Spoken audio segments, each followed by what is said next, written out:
အားလုံးပဲမင်္ဂလာပါကျွန်တော်ကိုနော့ဖြစ်ပါတယ်ဒီနေ့ဇန်နဝါရီ26ရက်2026ခုနှစ်ဖြစ်ပါတယ်ဒီတစ်ခေါက်တော့ရွေးကောက်ပွဲမှာဆန္ဒမဲပေးနိုင်သူထက်ဝက်ကျော်မဲပေးခဲ့တဲ့ပြင်အောင်မြင်သည်ဟုဆိုနိုင်ပြီးအနိုင်ရသည့်အစိုးရဖွဲ့ကိုနိုင်ငံတော်တာဝန်များလွှဲပြောင်းပေးမှာဖြစ်တယ်လို့ဗိုလ်ချုပ်မှူးကြီးမင်းအောင်လှိုင်ပြောတဲ့သတင်းကိုဝေမျှပေးကြပါတယ်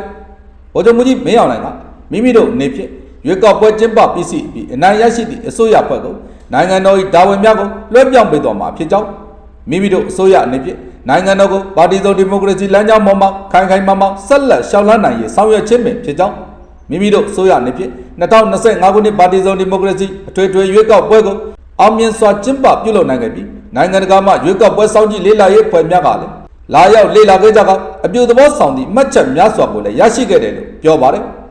နိုင်ငံတော်လုံခြုံရေးနဲ့အေဂျင်တာရေးကော်မရှင်ဥက္ကဋ္ဌတပ်မတော်ကာကွယ်ရေးဦးစီးချုပ်ဗိုလ်ချုပ်မှူးကြီးမင်းအောင်လှိုင်ကဇန်နဝါရီ25ရက်ကအလဲပိုင်းတိုင်းစစ်ဌာနချုပ်ရန်အောင်မြင်ခမ်းမမှာမန္တလေးတပ်နယ်မှာအရာရှိစစ်သည်မိသားစုများနဲ့တွေ့ဆုံရမှာပြောကြားလိုက်တာဖြစ်ပါတယ်။ဗိုလ်ချုပ်မှူးကြီးမင်းအောင်လှိုင်ကလူမာဂရိမင်းမာသစ္စာရှိသည်နှင့်အညီရှစ်လုပ်ငန်းစဉ်9ရက်ချမှတ်ထားသည့်အတိုင်းမိမိတို့အနေဖြင့်စစ်မှန်စည်းကမ်းပြေဝပြီးလွတ်လပ်၍တရားမျှတမှုရှိသည့်ရွေးကောက်ပွဲတည်းပြန်လည်ကျင်းပနိုင်ရေးစီမံဆောင်ရွက်ခဲ့ပြီးမဲမတမာမှုများဖြစ်ပေါ်မှုမရှိစေရေးအတွက်မြန်မာ electronic voting machine စက်များကိုအသုံးပြုခဲ့ခြင်းဖြစ်ကြောင်း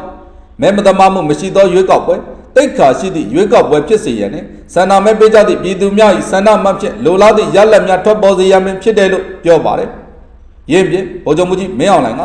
အသက်16နှစ်ပြည့်ပြည်သူများအနေဖြင့်ဖွဲ့စည်းပုံအခြေခံဥပဒေအရဆန္ဒမဲပေးနိုင်ပြီဖြစ်ကြောင်း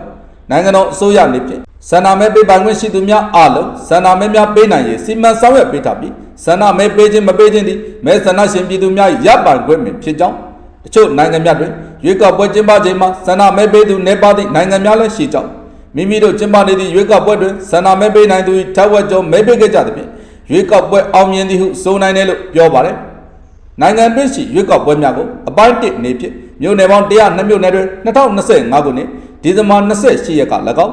အပိုင်း2ကိုမြို့နယ်ပေါင်း100တွင်2026ခုနှစ်ဇန်နဝါရီ17ရက်က၎င်းအပိုင်း3ကိုဇန်နဝါရီ25ရက်က၎င်းအောင်မြင်စွာကျင်းပနိုင်ခဲ့ပြီဖြစ်တယ်လို့သိရပါတယ်။အားလုံးကိုကျေးဇူးတင်ပါတယ်ကျွန်တော်ကိုနော့ဖြစ်ပါတယ်။